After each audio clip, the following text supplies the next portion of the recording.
kaya ang masasabi ng Mrs. si Senator Chis Escudero na si Heart Evangelista sa ngayon ay nasasangkot na asawa sa di umano ay issues sa flood control project?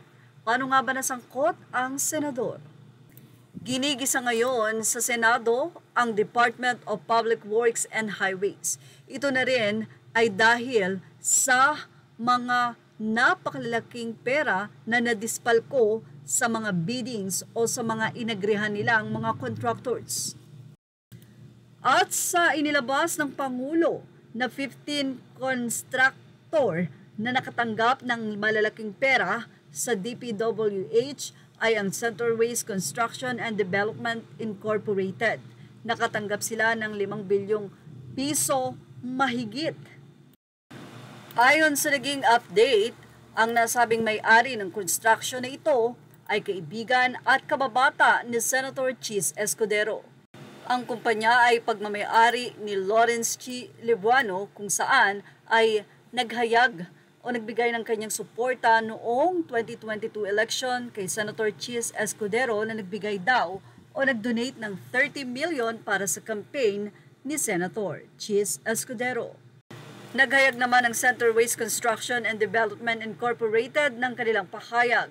Since 2009, our company has been fortunate to be awarded government contracts, although the power bidding process and in full compliance with procedure.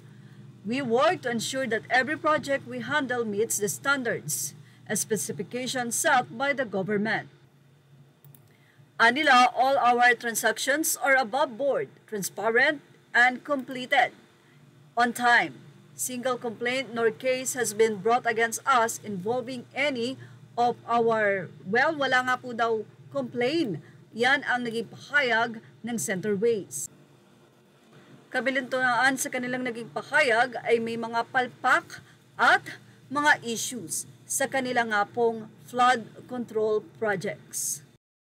Sa ngayon ay pinag-aaralan ng COMELEC kung masasampahan ba ng mga kaso ang nasabi nga pong mga opisyales or leaders na nakatanggap ng mga donation sa nasabi nga pong mga construction companies na ito na naging part or nagwaldas ng pera ng gobyerno. At kung mapapatunayan nga daw na si Chis Escudero ay nakatanggap talaga ng 30 million mula sa nasabing kumpanya ay maaari nga daw nakasuhan ang nasabing senador. Sa ngayon, wala bang nagiging pahayag si Senator Chis Escudero sa nasabi nga pong issue na nagkokonek sa kanya sa nasabing construction company na laging nagkakaroon ng bidding or nakakatanggap at pumapasa sa nasabi nga pong DPWH. Sa buwatan nga ba ito? Ano nga kaya ang tunay na nasa likod na ito? Tahimik pa ang senador at wala pang nagiging pahayag.